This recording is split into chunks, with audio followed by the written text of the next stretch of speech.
What's up, everybody? February 13th edition of the Fightful MMA Podcast, and it's an absolute honor and a pleasure once again to welcome in James Lynch at Lynch on Sports on social media. Once again, stepping up on short notice. He was in the weeds somewhere doing his thing, and I said, hey, dude, are you available today? He's like, for you? Yeah, let's get her done. Bang. And here we are. James, what's up, brother? I'm doing well. It's an honor and pleasure to be back on, man. I'm glad this all worked out.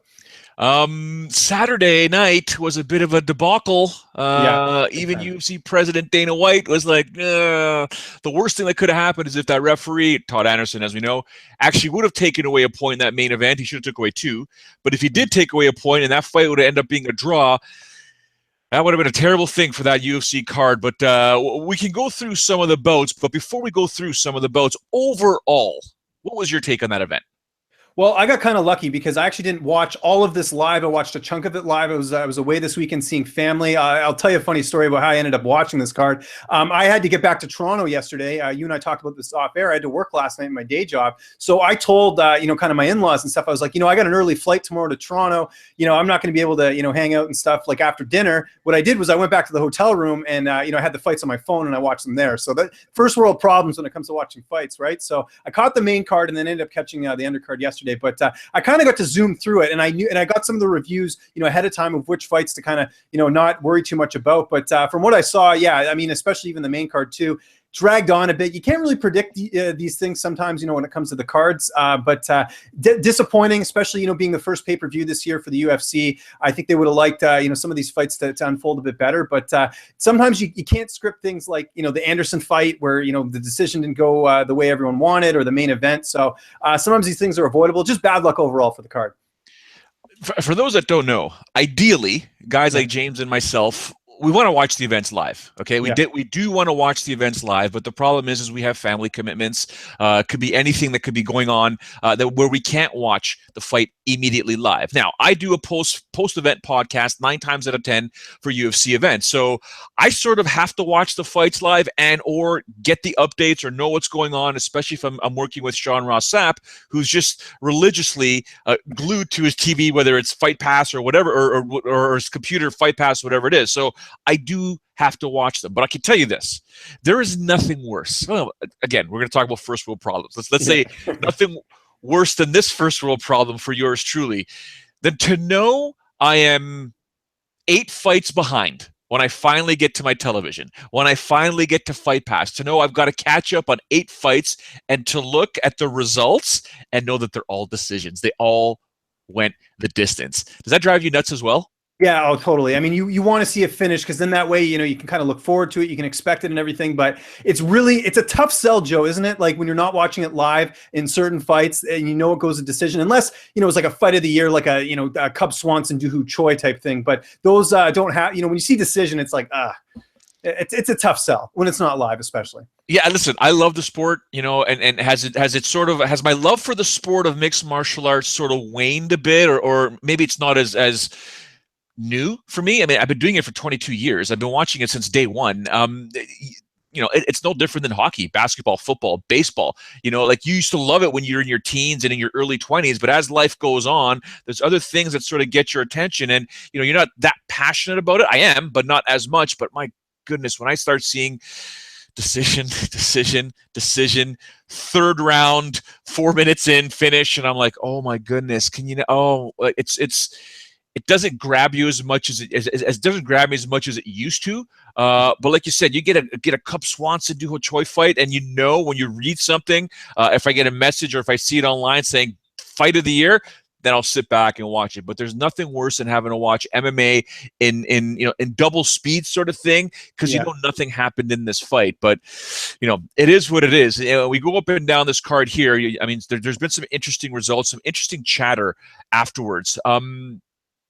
Wilson Heist did emerge victorious, or Hayes, okay? Hayes, yeah. It wasn't exactly the greatest performance against Sasaki, who did some pretty good damage, did some pretty good neutralization of Heist's skill set. But Wilson, does he deserve a title shot still? Yeah, he does, just because it's lack of contenders at this point. And I know he didn't really give us the type of performance that warrants a title shot that you really say, oh, clear cut, guy that you want to have. But I just think there's no options at this point. The UFC really has done a poor job of marketing the flyweight division. I know they had the Ultimate Fighter, but in general, it just has not been a division that fans, even hardcore fans, are getting excited about. And, Wilson Hayes going into this fight was a heavy favorite. Sure didn't look like it in that fight, did he, Joe? I mean, it was one of those fights where he really didn't do himself any favors. I imagine they'll give it to him. I don't know if they want to go the angle of, that he, was a top contender. Well, he was an Elite XC champion, believe it or not, back in the day. So I don't know if they want to sell that, but it's a tough sell at this point, for Hayes to, get the shot. But I think they don't really have an option at this point because I can't think of anyone else who really would leapfrog ahead of him at this point. I'm kind of glad my boy Bilal Muhammad from Titan FC emerged victorious versus Randy Brown in a tough fight. I mean, Randy Brown had that reach, but a good job by Bilal Muhammad. But if we move on over to the main card, Dustin Poirier taking on Jim Miller, a majority decision. That was a ridiculous fight. Dustin Poirier, again, refused to read the memo from his coaches. The memo he probably read before he got into the octagon. It says, do not brawl with Jim Miller. Be tactical, be technical, do your thing. But he can't. He's a fighter. And Jim Miller, I don't know what is infused into his jaw. It's probably some sort of asphalt that we have on our Canadian streets that won't break down for the salt on the roads because of snowstorms. But what a fight.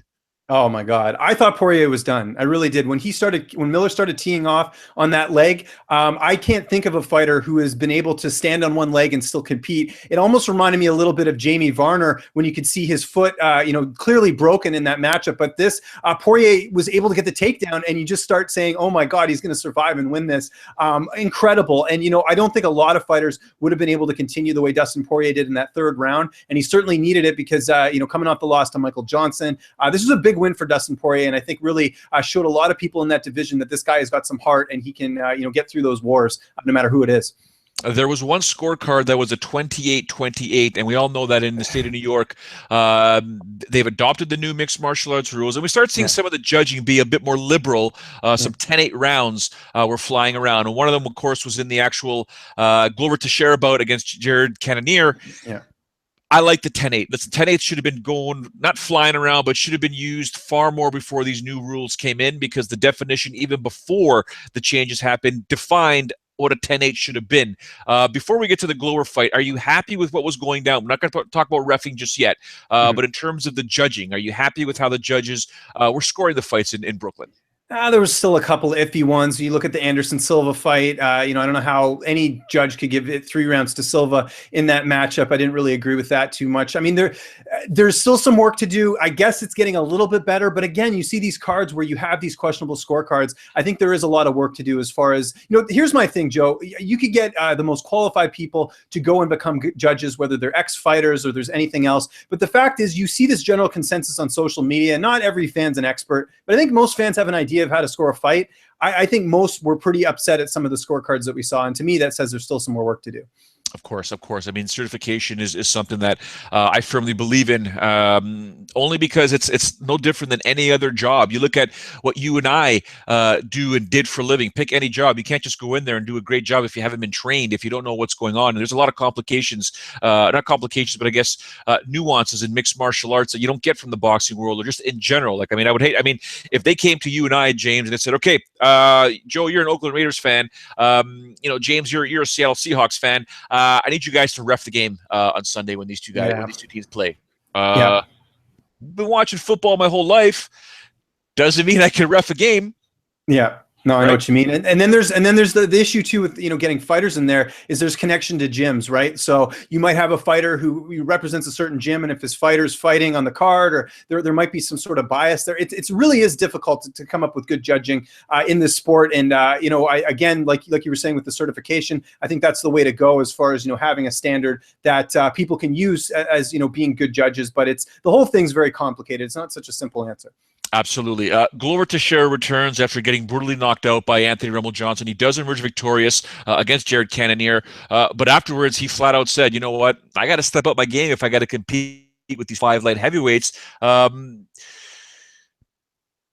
DC, Daniel Cormier, did talk about the fact that Glover Teixeira wasn't bobbing his head, and that was evident. And that sometimes can come with age. Sometimes it's just, it depends on your opponent, but you should always be bobbing and weaving your head. But I wasn't overly wouldn't say I wasn't upset with Glover's performance, but I do understand considering who he was competing against, because Jared Cannonier is a bad man. Considering he was underneath Glover a few times, his hips did not stop moving. Most guys flatten out when Glover's on top, and then boom, that ground and pound starts coming in. So I think good on Jared Cannonier, despite him, he didn't really win a round on any of the judges' scorecards. But your thoughts on Glover and Jared's fight? Yeah, this is a bad scenario for the UFC right here. I mean, I know Glover has not fought DC yet, so there's that matchup that's still on the table. But really, Jared Cannonier was the guy you wanted to win this fight, because the light heavyweight division right now is a mess, and you don't really have anyone in the wings that you can say is the clear-cut contender after John Jones comes back and gets his belt back. So there's that aspect of it. But yeah, Glover, I think we have to realize this is a guy who's getting up there in age. There's a guy who's taken a lot of damage in his career. So I believe we are seeing a slower Glover, as he's coming up through these fights, and I think it's just a product of age. And for Cannonier, he lost the fight. You hope he comes back and sort of improves from it, because they do need more people, especially now with Ryan Bader leaving, and now Misha Serkinov apparently not back with the UFC. That's a whole other issue we can talk about later. But it's really it does not do the light heavyweight division any favors, the result of this fight on Saturday night. Can you say the same thing though at middleweight? Because Ronaldo Jacare Souza, takes out Tim Boetsch. And I mean, when Jacare got that takedown and he got on top, and I explained it, or Sean Ross Sapp and I talked about it on Saturday, I said, it's not just that this guy is so methodical when he gets down to the ground. It's jiu-jitsu basics. And you talk to Jacare, you talk to Damian Maia, you talk to any of the jiu-jitsu practitioners that are at high level, and they'll all tell you the same thing. Even if it's no gi, it's the basics that work. If you have a good understanding of the basics of techniques, not getting overly complicated and advanced, you're going to be fine. And what he did to Tim Boetsch, a lot of that was the basics, but my goodness, when he jumped on that arm, when he was able to lock in that Kimura, it wasn't the fact that, I mean, if anyone's ever trained jiu-jitsu in their life, and I mentioned this on Saturday or Sunday morning, I guess, it's not just when you grab the wrist, okay? And then you could start cranking. If you're able to grab this, the top of the hand, and turn and twist, it's game over. It's game over. Yeah, and that's been the story with Jacare's career. You fight Jacare, it goes to the ground, it's game over. Again, proving why he's one of the top guys in the middleweight division. It's actually unfortunate because, we've had these issues with Michael Bisping, whether he's injured or whether he wants to fight other fighters, he wants these big-name fights, and you're seeing this logjam at 185. You got Yoel Romero, who defeated Jacare in the wings. You've got Jacare as well, who's not getting any younger, Joe. He's only getting older, so it's unfortunate because he's a guy. And then Anderson Silva wins, so now you have the potential of doing a Silva fight, which would generate more money than, unfortunately, Romero or Jacare. So the division's a mess, but Jacare is still proving why he's maybe the most underrated middleweight fighter on the roster right now. Dude, James, he's a bad man. If anybody out there tells me or you that Jacare doesn't deserve a title shot or isn't good in this division, I need to know. I want to blast them. I will blast them on this podcast because that is insane. That guy there, and I tell people all the time, if you go and you rewatch that Yoel Romero fight, it goes back to one time when I saw BJ Penn against Takanori Gomi. I think it was in Hawaii.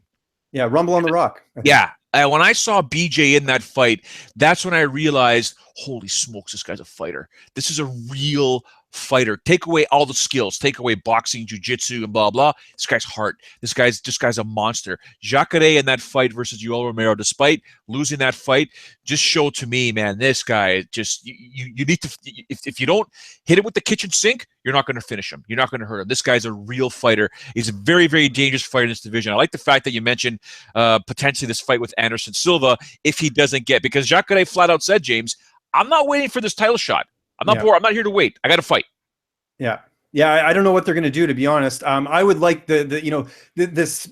We see more of these entertainment fights. I'd rather see this become more of a sport. Look, Bisping, I didn't like the fact that I can understand why he wants the big money fights, but I don't like the fact that he's starting to pick and choose at this point. He got to pick and choose, and that was Dan Henderson. He got the fight that really Henderson should have not got the title shot. It was a fun fight. We all liked it, but let's be honest here. We got to still consider this a sport. And I agree. It's got to be Jacare or Romero next. And I don't know what you do at this point. And by the way, I actually had Jacare winning that fight against Romero. It was very close, and I actually gave him the nod. But what are you going to do? Yeah, well, there was a lot of things that happened in that fight that I mean, We there's can dissect it, yeah. yeah, I don't know if you ever met my friend. I brought him over to sports. That was on Sportsnet. My friend Rodney, tall guy, he's a cop, whatever. And I was at his place and we watched that fight. And we can dissect so many things that happened in that fight over and over again that will just put a smile on anyone's face. It could be a 30-minute show. I mean, that fight there, it's one of my favorites just because of the different dynamics that both guys brought to the fight and what happened in the bout. Just a fantastic fight, in my opinion. Now, Anderson Silva taking on Derek Brunson, co-main event, UFC 208. Many people are saying, yeah, it wasn't a fantastic fight, because in my mind, we all look at Anderson Silva, and there's, in my mind at least, there's a vintage part of my DNA that says, you can't take your eyes off the screen when Anderson Silva's competing. If you're there in person, you can't take your eyes off of the octagon, because you never know when he's going to throw a front kick to someone's face like Vitor Belfort, when he's going to get against the cage against Stephan Bonner and start bobbing and weaving and you can't hit me, when he backs away and throws rights or lefts to Forrest Griffin. We just never know what he's going to do. 4 minutes into round 5, he triangle chokes. I think it was 4 minutes in there. He triangle chokes Chael Sonnen, and then the next fight destroys him. You just never know what's going to happen. But James, it's 41. Tell me, look into the camera and say, Showdown Joe, slow down, because he's 41, dude. It's not happening anymore. Yeah, I mean, I think for Anderson at this point, I mean, he lost a step, but I don't think he won the fight, but I don't think at the same time he's like this. I heard people, making comparisons to BJ Penn. Absolutely not. This guy's not done, but he's not, in my opinion. He didn't win that fight against Brunson, so it's difficult to me. You got to watch Anderson Silva fight, and I think at this point, with what he's done in the past, he's still must see TV. Even though I didn't think he won that fight. Okay, you say he didn't win that fight. Yeah, I gave it to him 29-28. You did? Okay, I'm 30-27. I want to know. I'm not much of a drinker. Clearly, I'm not much of a smoker. But whatever that judge was on, maybe we could try it out. I don't know, but 30-27, I didn't see that. Yeah, I gave Brunson all 3 rounds. For me, it was more about volume than it was about actual, definitive strikes. I think that's some of the arguments you see in some of these other matchups about, certain fights that have been controversial. But to me, Brunson was the more active guy. He was landing more shots. Anderson has a tendency of not, going in for the kill. We saw that in the Bisping fight. I think that in this fight, it just showed that Brunson was, in my opinion, I thought he was just landing more of the shots, and I felt that was enough to earn him the nod, but apparently not. And, social media, I saw it was split on this. I didn't think it was necessarily, clear cut, but I felt Brunson did enough to win. But that's just me. You said something that's been on my mind and bothering me for years. And it goes back to Anderson Silva versus Patrick Cote in Chicago. When I first noticed this, what you said was has a tendency to not go for the kill. Yeah. That to me is going to be what I will remember. What I will also remember Anderson Silva for, not for his greatness, because he's fantastic. This guy he is the Matrix. Okay, yeah. He was a living in my lifetime. When I can start talking to my son one day when he has kids, my grandkids, I could say I was there for all these Anderson Silva fights. Okay, all these media passes behind me. I was there for this one and that one, but there was just something about Anderson Silva. He just wouldn't pull the trigger. If he always did, he would have been, Mike Tyson times 300, because he would have put fear into everyone. He just played too much. And it's not in this fight here. I don't know about this fight here, to be honest with you, with Derek Brunson, but will you remember Anderson Silva sort of the same way, as his dominant fighter, but not as dominant as he could have been? Yeah, I do. I definitely do. And the fight for me in that was the Bisping fight. He had a great opportunity. And granted, he did knee him and he did knock out Bisping. I mean, that's still one of the most, people don't talk about that enough, the controversy in that fight, because the ref didn't warn him. There was this whole, issue with, Silva kneeing Bisping after the ref supposedly, called. It was the whole thing was weird. But to me, even leading up to that, there were points when Silva could have finished the fight, I think, and he didn't for whatever reason. And whether it's, the bashfulness of him, being coy and everything else, for me, it was, it's frustrating, especially like the Maia and Talis latest fights. Those were ones where it's like, come on, man, like this is where you have the opportunity to create a highlight reel, and now you're getting people mad at you because you didn't finish the fight. And I don't think he realizes it. I really don't think back then, and even now, he doesn't realize it, that, and again, gotta understand, a lot of these guys and girls, they operate on different frequencies than what A, the media are looking at, B, what the fans like to see, despite them always saying, I want to put on a good performance for the fans. Well, if you look back at what you did in some of those bouts, you cannot say you put on a good performance for the fans. But there were times when you look at what he did and you're like, oh my God, this guy's the greatest thing since sliced bread. He was absolutely fantastic. Anderson Silva, we joked about it on Saturday, okay, after the event. There's a potential reality here. There's a lot of, you mentioned social media and a lot of people taking a lot of shots at the UFC, the new UFC ownership, that there's bills that need to be paid, that there's certain investments that need to be taken care of. Would you be surprised if Anderson Silva and Michael Bisping 2 was booked before Romero, Bisping, and or potentially put on Romero versus Jacare as a co-main event? Would you be surprised in all this? No, not at all, not at all. I would be Nate Diaz, not surprised. Let's put it that way. I think that this is a sport that is lacking on star power. Rousey's out, McGregor's not coming back till later. John Jones is nowhere to be seen at this point. They need an Anderson Silva to fight in a title fight in 2017. I think that is something that they need to sort of build up the audience and to get people interested again. You go to any casual fan, Joe, a lot of people know Anderson Silva. So you say he's fighting in a title fight, they'll be cool. They'll want to go see the fight. You ask him who Yoel Romero is, nobody knows who this guy is. It's a reality of the sport. And we're seeing the new ownership, especially going with entertainment over merit. And that is what I think is going to happen. I think Anderson Silva will fight Bisping. I can't believe, James, we're talking about this. Oh my God. I know. It's happening. When Sean Ross Sapp said it to me on Saturday, I just about, peed myself saying, shut up. No. And now the more I think about it, yeah, this could actually happen. Now, what drives me partially batty, and it's my own bias, obviously. When you and I worked together at Sportsnet, there was a certain TV show, apparently it was named UFC Central.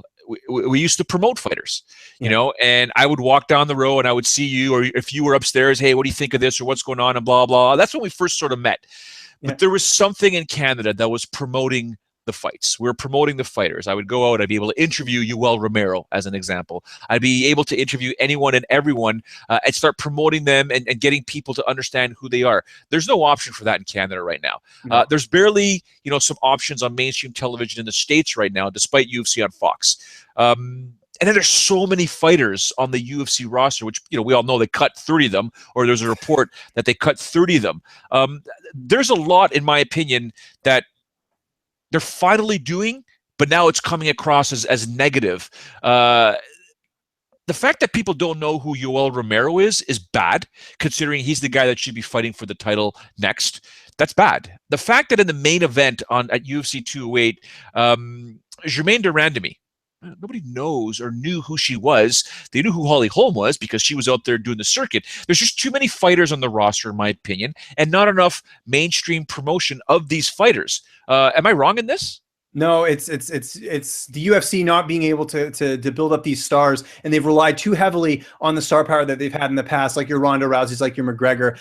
It's tough. I mean, Germaine de Randamie, I do this thing with fighters when I interview them. I do this thing called Pros Picks, where I ask them, who they think a certain fight is going to win, and most of the people picked Holly because nobody, even the fighters, don't know much about Germaine de Randamie. So what does that say if their own fighters on the roster don't even know anything about this fighter? It's tough. I don't really know what the solution is as far as having to get these fighters promotions. I mean, like you said, there aren't any weekly shows out there anymore. I mean, there's UFC Tonight, but that's more of a news show. You're not seeing profiles done. They have the Countdown show. They have Embedded. They have all these other things, but that's more catered to hardcore fans. My dad is not going to watch UFC Countdown if it happens to just air on TSN or something like that. So I think it's one of those things where the UFC has a real problem. And, they're even having that with the champions they have now. Look at Amanda Nunes. They didn't even do any press for her leading up to 207. They put her on, I think it was Ellen, but it's a tough sell, Joe. It really is. I don't know what the solution is, but I think not having those weekly shows where you can at least profile fighters definitely hurts.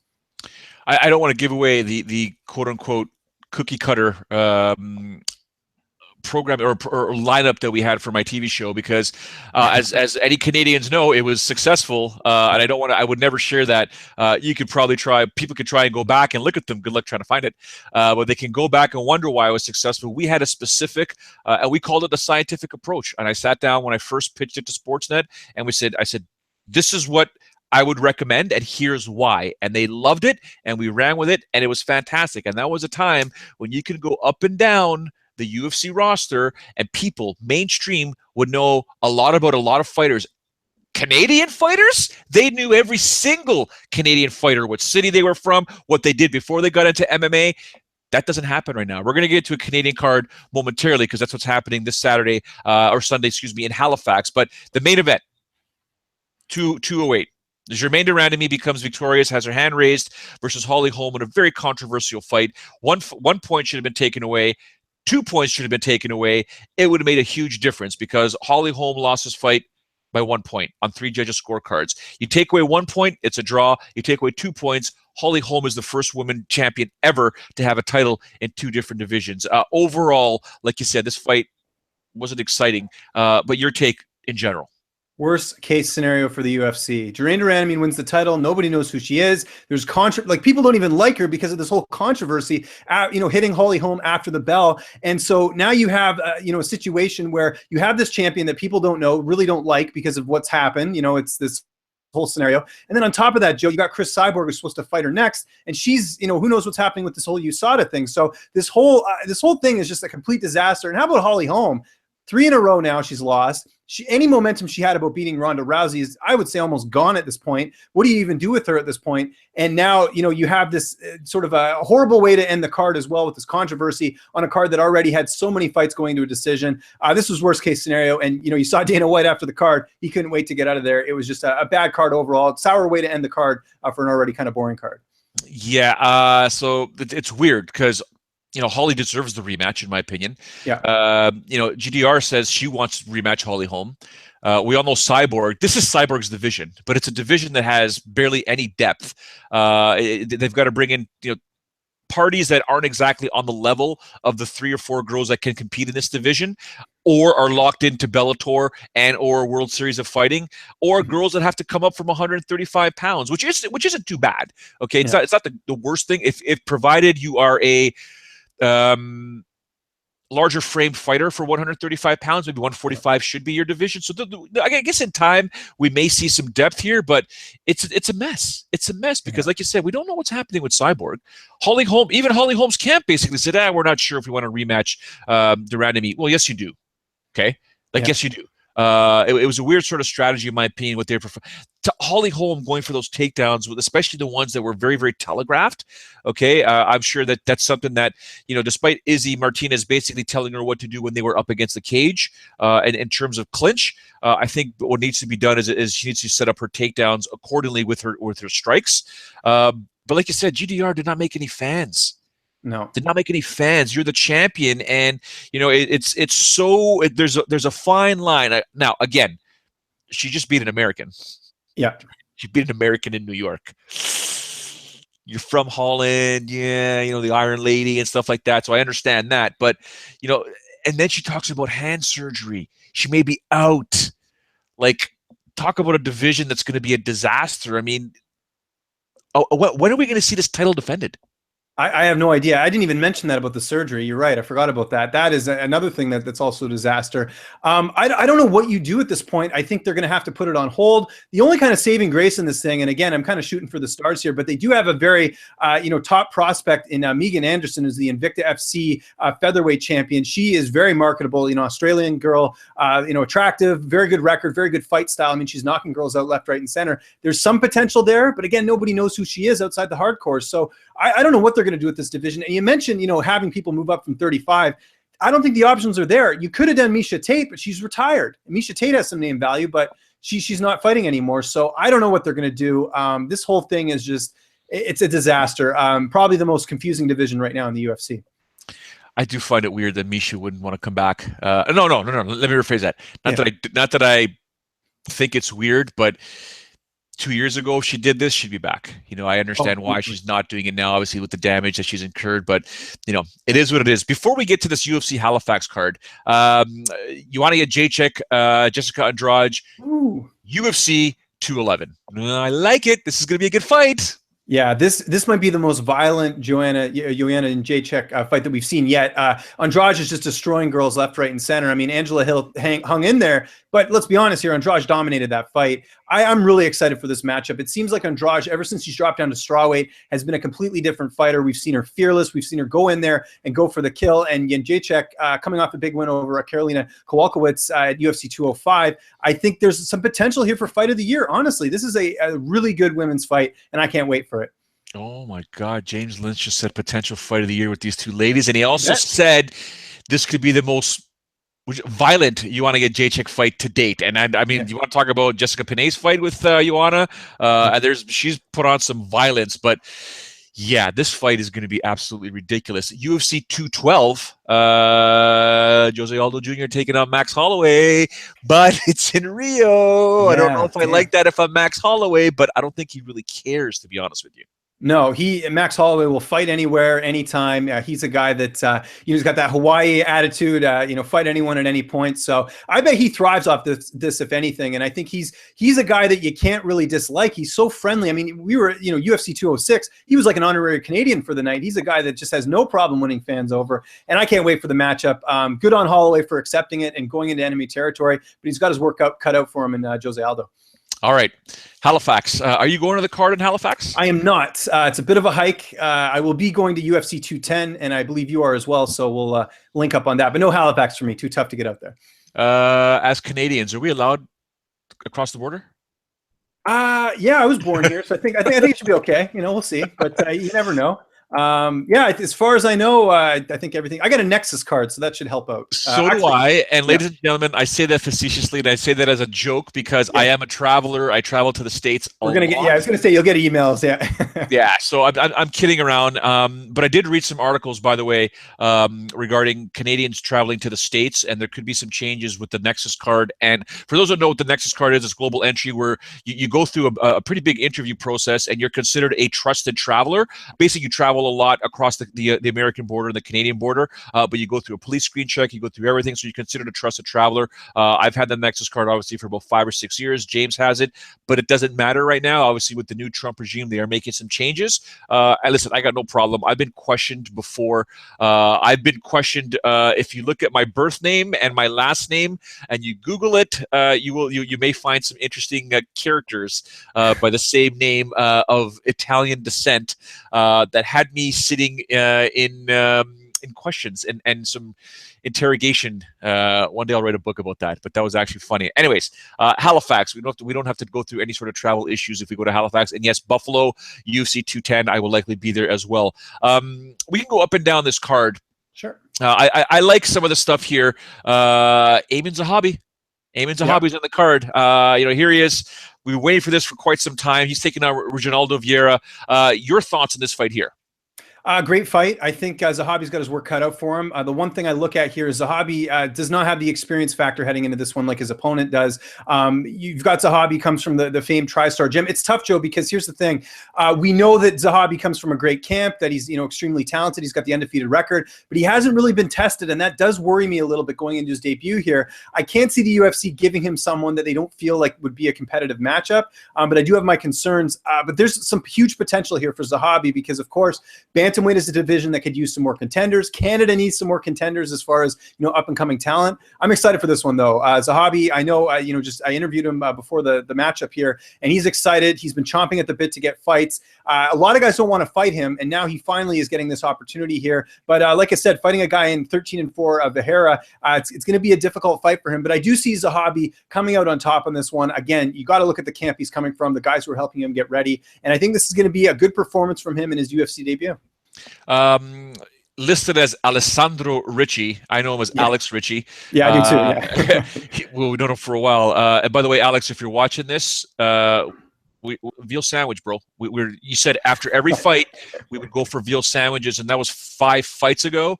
So that is approximately 2,000 calories times 5, 10,000 calories each that must be ingested. And after this fight, I think it's going to be 6. So Alex, if you're watching, we're going to be fat guys this summer, if that makes any sense. He's taking on Paul Felder. Alex, wow, you are fearless. Paul Felder is no joke, man. Yeah. Well, the thing with Alex is he's going to have a full camp for this one. We all remember he had the fight against Jeremy Kennedy on short notice. Kennedy was supposed to fight Josh Emmett, so Ricci stepped in on that. And Kennedy's no joke, probably the hottest prospect in Canada right now in the UFC. But here's the cool thing, Joe. Ricci's been training in Las Vegas with Angelo Reyes, who, if that name sounds familiar, he is Frank Mir's boxing coach. So Ricci has been down there the entire camp. I spoke to him. Just, beaming with confidence, training guys at Extreme Couture, with guys like Kevin Lee, a fellow lightweight fighter, and, other fighters out there that can really sort of push him. So Ricci with the full camp, very interesting. But here's the bad thing. Paul Felder, guess where he's been training? Rufus Sport. He's been training with those guys over there. That's a great camp. No shortage of the who's who in that camp as well. So I don't know. We'll see. But it's a tough matchup for Ricci. But again, I think it's a fight that will be competitive. I don't think we can count out Ricci, having the full camp. And I'm excited for it. Fight of the night for sure. Potential in this one. UFC Central feature. Joe Ferraro, Alex Ricci, veal sandwiches. James Lynch joining us. That would have been amazing. I know, absolutely. Right? Do you remember, actually, I was going to mention this. You were at Bellator 47 when Ricci fought in his debut there. That was only his third fight. It feels like that was yesterday. That was 2011. I think you were at that fight. That was at Rama? That was at Rama, yeah. Yeah, I was there. Yeah. I mean, the stuff we could have did, the stuff that's no longer that can be done. Well, maybe in the future. We'll see. Yeah. Carla Esparza was once the queen at 125 pounds. And then she met Joanna Jacek in a bout that sort of people have always said stole her soul, sucked the will to win out of her. I don't buy that, but I can tell you that she's tentative in my opinion. She's taken out Randa Marcos, and Randa Marcos, who was also in the house with them, can really what's what I'm looking for? She can definitely add some value to her name because her stock has sort of been doing this and up, down. But here's an opportunity to really do damage here. And Randa on Canadian soil can really make some noise. Yeah, and should note, Randa Marcos undefeated in Canada in her career. All of her losses have been in the U.S., so I don't know if that'll play a role, but I agree. I think Carla has lost a step since the Jacek fight. You saw the win over Juliana Lima. Very tentative in that matchup. And the other thing I don't like about Carla is the lack of activity. I mean, she's only fought, twice? 3 times since 2014. Marcos has been a lot more active. But here's the thing with Marcos. She's not training at Michigan Top Team anymore. She's actually parted ways with them. She was working with, Darren Cruikshank and the group over there at MTT. But she's sort of training on her own with different gyms in Windsor and in Michigan. So I don't know if that's going to benefit her in this matchup or not, but she's sort of customizing her camp, heading into this one. One other note, though, Marcos is working with the nutritionist. We saw in the fight against Courtney Casey, the weight cut, she says anyways, when I spoke to her, really affected her in that fight. She missed weight against Jocelyn Leibarger at UFC Fight Night 89 as well. So if she's got the diet intact, maybe we can see 100% Marcos going into this one. But is that going to be enough to fight a really good wrestler in Carla Esparza? We'll see. But Marcos needs to win, struggling with consistency in her UFC career. All right. I know we're running out of time here, so we'll kind of breeze through these next few fights. You got Nordine Talib taking on maybe the best name in MMA, Santiago Ponzinibbio. Yeah. Your thoughts? I think Talib can get this one done. You saw the last fight against Eric Silva, knocking him out. I think we sometimes forget that this is a guy who's amassed a pretty good UFC record, but Ponzinibbio, 23-3, it's tough to say. It'll be competitive, but I'll go Ponzinibbio on this one. I think he gets it done. All right. And for those who have never heard Nordine Talib speak in person, probably the deepest voice. Yeah. Sarah McMahon, Gina Mazzani. Sarah McMahon was someone I thought would rule this division. She hasn't. Don't think she will. You never know, but interesting bout, and all the pressure's on her. Yeah, I talked to Gina Mazzani ahead of this fight, and this was kind of a surprise to her actually getting signed. She hasn't been that active. She fought last year, but before that, it was 2013 she last fought, which was the loss against Juliana Pena on the Ultimate Fighter season 18. McMahon, I think this is a fight that is McMahon's to lose. We forget how dominant she is with her wrestling, and she certainly showed that in her last fight against Alexis Davis. So give me McMahon in this fight, but I'd like to see Mazzani put up a fight. Elias Theodoro, who we all know is a co-host here at Fightful MMA. He'll be joining me tomorrow at 3 o'clock. Despite it being fight week, he's taken on the person he said is a dead man walking in Cesar Ferreira, and Elias is going to bring the pain. Obviously, if anyone's watched the podcast here, he's ready to rock and roll here. But this is not an easy fight for Elias, despite what Elias is saying. I do think he is going to emerge victorious. I don't think it's going to be easy. I don't either. Ferreira's really turned things around. He's got three fight win streak right now after getting knocked out a couple times. But I really like the win Elias Theodorou had over Sam Alvey. We've seen the tear that Sam Alvey's gone on lately. So that was a good win for Elias. And I agree. I think it's going to be a tough fight for Elias to get through, but I do see him emerging victorious. I'm going to take him by decision, though, instead of by knockout. Some people feel that he can knock out Ferreira. I think Theodore is going to take it all 3 rounds. Is there any chance I don't have to watch this fight and you can tell me what happens? Because I can't watch Elias's fights. I get too stressed out. Well, if you get a weird random message from me during this fight, it's because I'm not watching it. And I'll wait for you to tell me the result. And then Elias to yell at me for not watching. Sam Cecilia, 145 pounds, taking on Gavin Tucker. Yeah, if you guys do one thing, watch my interview with Gavin Tucker, youtube.com/LynchOnSports. I interview a lot of fighters, Joe. I have never met someone so intense going into UFC debut. This guy is ready. He's been waiting his whole life to get this fight. I think Sam Cecilia is in trouble in this one. Tucker's undefeated. He's fighting in his hometown. This is a perfect scenario for him to pull off an upset here, and I think he does it against Sam Cecilia. I just want to take a quick look here. Tucker's the favorite, -160. Yes. Plus 130. Yeah. The line's been moving. There's a couple of books out there that had it at -140, plus 120. But yeah, I actually picked Tucker. I was talking to a friend before, not yesterday, when this fight was first put together, and I said Tucker's going to win this fight. The money is obviously showing that he is the favorite as we speak.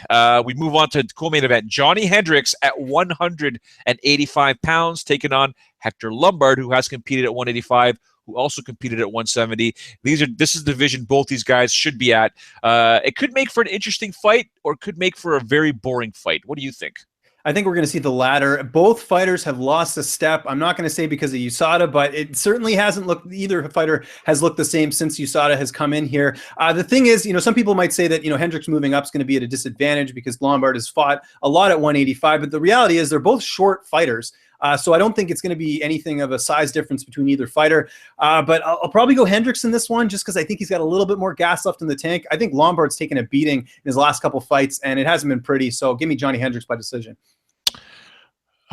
Our famous last words. I'm not going to say anything, but since USADA came in, famous words. All right. Yeah. We all say it. Main event, Derek Lewis, Travis Brown. This is going to be, I hate the term interesting, but it's going to be a dynamic situation for both of these fighters because it's going to say a lot of where either of them are in this division. Yeah, I agree. I'm actually surprised to see Travis Brown, the underdog here. I know he's on a bit of a losing streak, but if you get the chance, watch Robin Black's breakdown with Travis Brown he did recently for the UFC.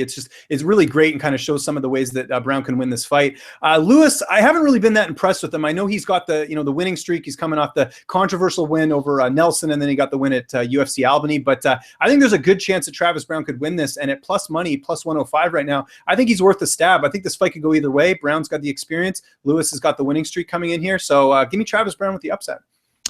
Give me your thoughts. Fedor Emelianenko taking on Matt Mitrione. I like Matt Mitrione in this fight, although he hasn't looked that great either in his Bellator tenure. He almost got knocked out in his debut. And, Fedor has definitely lost a step. We saw that in the fight with Maldonado. Give me Mitrione, though. I think he's just got a little bit more left in the tank than Fedor does. Josh Thompson taking on Patricky Freire. By the way, ladies and gentlemen, we're talking about Bellator 172, Fedor versus Mitrione as we wrap up the show here because it is an event that we're going to watch regardless. We'll just talk the main card. We went through the main event, co-main event, Josh Thompson, Patricky Freire. Give me Josh Thompson in this one. I know he's had the layoff, but I think Thompson's experience and the fact that he trains at a great camp is going to pay dividends in this one. Thompson by decision, but it won't be an easy fight. Patricky's got that knockout power too. Czech Congo 25-10-2, taking on Ole Thompson 17-9. Congo will get it done in a boring decision like he usually does. I love Czech Congo, one of the nicest guys you'll ever talk to. I actually got to speak to him before this fight, but he doesn't have what he used to have, and that is knockouts. So I think we're going to see another decision in this one. Speaking of knockouts, Maurizio Alonso taking on Josh Koscheck. What do you see here? Tough. This is tough. Should Koscheck even be fighting? It's tough, man. He's had a couple knockouts. He hasn't fought in forever. I'll go Koscheck because it kind of looks like they're trying to set this up. But the guy he's fighting is actually training with Josh Thompson, and Thompson tells me some really good things about him. So we'll see. But Koscheck maybe gets it done. Decision. Yeah, I don't know. I think Alonso's going to pull this off. Anyway, before we let you go, anything that you want to discuss? Because I'll tell you something right now. I've got some information. I've got a phone call tomorrow to discuss Viacom to discuss Bellator and to discuss a lot of things that could be happening with changes in the world of mixed martial arts, because it's not all what it seems at the top at the Viacom organization. I will have more tomorrow, but anything that you want to say before we let you go? And again, I appreciate you coming on here, but go ahead. Floor is yours, my friend. Well, just quickly, we didn't talk about it here, but I'll quickly mention, I really hope Misha Cirkunov figures out a way back to the UFC. I think it's a disaster if he leaves the UFC's light heavyweight division, because they need prospects. And it's a huge blow to Canadian MMA, because Misha really gained a lot of momentum after that win at UFC 206. But I'll quickly just plug some stuff here. YouTube.com/Lynch on Sports. You can find all my interviews there. I got a bunch of interviews for this Halifax card. I think I interviewed like half the card, so go check that out. You can always follow me on Twitter @Lynch on Sports. And Joe, anytime you need me on short notice, I appreciate the call. So thanks for having me. Oh, and I love the fact that when I did contact you today, you said, "Hey, man, I'm at home during the day." I'm like, "Yes, this is perfect." Because for those that don't know, James and I always joke around, because Monday nights for me, I actually coach soccer. I coach my son's soccer. It is indoor soccer, and I love it. Why, James? When you have kids, you ever coach? This is the one thing that will never bother you, because you can't look at this for an hour. It is so peaceful. Whatever happens outside of the world, I don't care. And it's one peaceful thing. But it is always, oh my God, I gotta go see James. It's 9:30. I gotta go see James and do the podcast. But during the day, it's fantastic. James, thank you very much. I appreciate it. I look forward to chatting with you for the rest of the week. And for everyone that tuned in live, thank you very, very much. We always appreciate it. And for those tuning in later on, make sure you can catch us on Stitcher and on iTunes. And of course, FightfulMMA.com for all your mixed martial arts news. #FightfulMMA. Follow James online, social media @Lynch on Sports. Follow yours truly @Showdown Joe. As always, thank you very much. Wishing all of you guys an amazing Monday afternoon.